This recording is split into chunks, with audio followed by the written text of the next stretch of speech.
Bonsoir. Difficile pour l'instant d'avoir une explication concrète à propos de ce qui s'est passé à Mérobert. Dans cette commune, des analyses pour détecter un éventuel excès de monoxyde de carbone ont été effectuées suite à plusieurs maux d'enfants et sur une période de plusieurs jours. Aucun local municipal inspecté ne dégage pourtant de ce fameux monoxyde de carbone et les enfants continuent d'être malades. On voit ça avec Virginia Forgag et Sacha Perrin-Bayard.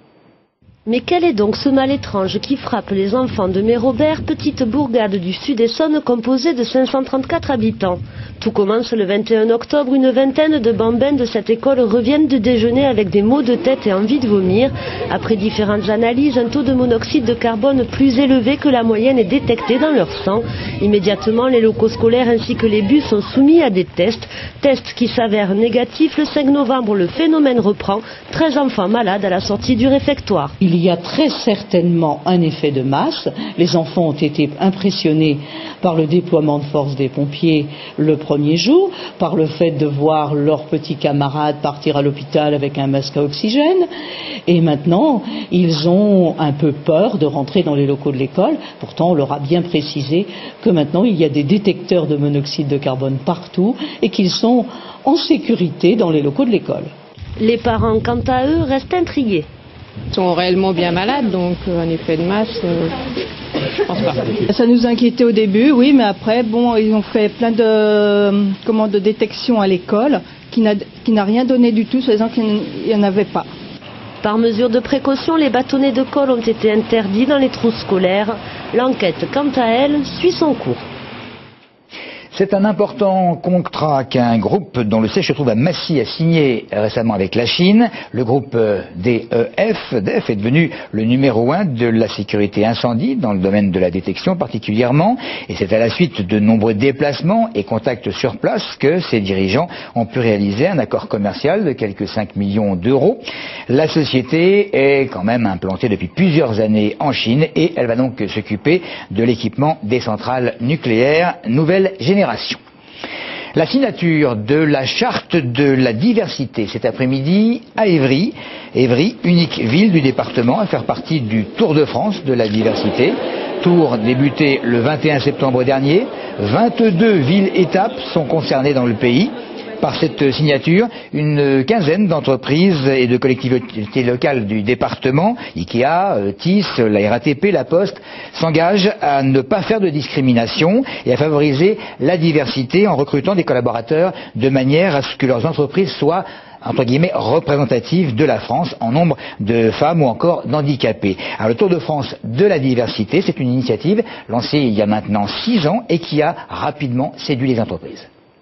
La première fois où nous l'avons fait, il y avait 40 personnes qui ont signé, 40 entreprises. Aujourd'hui, il y a 3000 entreprises qui ont signé, ce qui représente 3,5 millions de salariés, ce qui est assez remarquable. Et le regret que l'on a, c'est que les entreprises qui appartiennent au service public, ou plus exactement à l'État, si je puis dire, sont très minoritaires pour l'instant. Alors, on espère que, encore une fois, l'État saura donner l'exemple. Voilà, Manuel Valls qui était, et Manuel Valls s'était engagé, c'est autre chose. De fait, le député maire d'Évry s'est rendu également à Mantes-la-Jolie aujourd'hui pour assister la directrice d'une crèche, directrice convoquée au prud'homme pour avoir demandé à l'une de ses collaboratrices, à l'une de ses employées, de ne pas porter de voile islamique. Manuel Valls qui entend marquer son attachement, dit-il, à certaines valeurs de la République, comme la laïcité, mais également la cause des femmes dans les quartiers populaires. Des cigarettes dont le paquet augmente d'environ 30 centimes, mécontentement des fumeurs, mais également mécontentement de certains médecins et des associations anti-tabac qui ironisent presque sur ce qui est qualifié de modicité de la hausse en question. Reste que certaines personnes se disent une fois encore montrées du doigt, alors que le nombre de cancers semble régresser en France et que le nombre de fumeurs, lui, augmente. Difficile, évidemment, de comprendre. C'est une bonne initiative. Les fumeurs vont continuer de fumer. Je crois que c'est pas très convaincant pour empêcher les gens de fumer, apparemment. C'est-à-dire lutte contre le tabagisme, par augmentation de prix, ça n'a rien à voir. Pas vraiment, non. J'ai pas vu que ça avait provoqué une baisse de la consommation du tabac, malheureusement. Mais j'aimerais arrêter la cigarette, avec ou sans l'augmentation. Il faut choisir. Si on n'a pas les moyens de fumer, il faut peut-être s'abstenir, non ? Personne n'est obligé de fumer. Je pense que si on ne touche pas le problème de la santé, c'est pas l'argent qui fera changer les choses. À ce prix, si quelqu'un fume 2 paquets par jour, ça laisse à réfléchir. A priori, ça ne marche pas non plus, puisqu'il y a de plus en plus de jeunes, de plus en plus de pauvres qui fument. Ce n'est pas très efficace pour les gens. Je vais vous dire autre chose, moi je suis une consommatrice de chocolat, le chocolat sera de plus en plus cher, j'en achèterai quand même, quand on est consommateur. Bonne journée. Voilà donc quelques avisés soniens. Le RERC au centre de discussion. Tôt ce matin, à Brétigny-sur-Orge, des élus réclamant plus de moyens. Ils se battent pour qu'une partie des fonds destinés au Grand Paris soit utilisée justement pour en rénover les RER, notamment les C et D. Certains ont même évoqué le désir de voir Nathalie Kosciusko-Morizet nommée ministre des Transports. Alors on voit ça avec Christophe Garnier qui a eu, vous allez le voir, quelques petits problèmes de caméra durant le tournage. Elle n'est pas sur les images et pourtant ce matin, dans ce petit café de Brétigny, ces élus MP parlaient plus de Nathalie Kosciusko-Morizet, actuelle secrétaire d'État à l'économie numérique, que de RER, sujet pourtant à l'origine de cette conférence de presse. La maire de Longjumeau serait intéressée par le poste de ministre des Transports. Le remaniement ne devrait plus tarder et ces Essonniens ne voient qu'une francilienne pour faire avancer le dossier. Mais qu'un ministre des Transports qui a la tutelle sur la RATP et sur la SNCF puisse taper du poing sur la table et dire l'urgence aujourd'hui, c'est sur la Grande Couronne, ben ça serait évidemment un atout supplémentaire.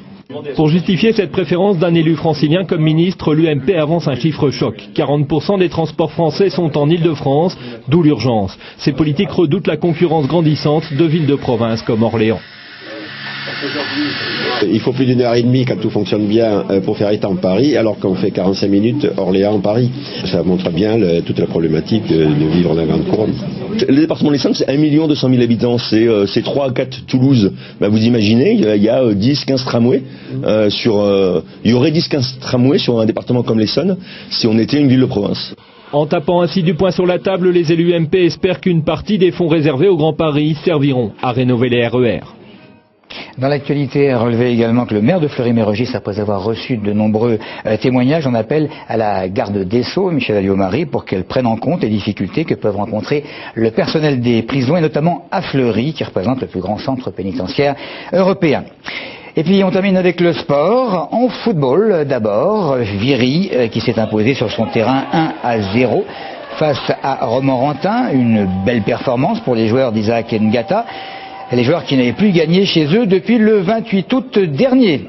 Enfin, le rugby, Massy, 4e, qui recevait Dijon, 5e, un duel au sommet par conséquent, et c'est Massy qui l'a emporté sur le score de 18-12. Cette victoire, eh bien, elle permet aux Massicois de remonter à la seconde place du classement en fédéral 1 à un point du leader Bobigny, m'a assuré Olivier Roche, qui assurera d'ailleurs le Mag Sport demain soir à 19h45. C'est tout pour l'actualité. Merci de votre fidélité.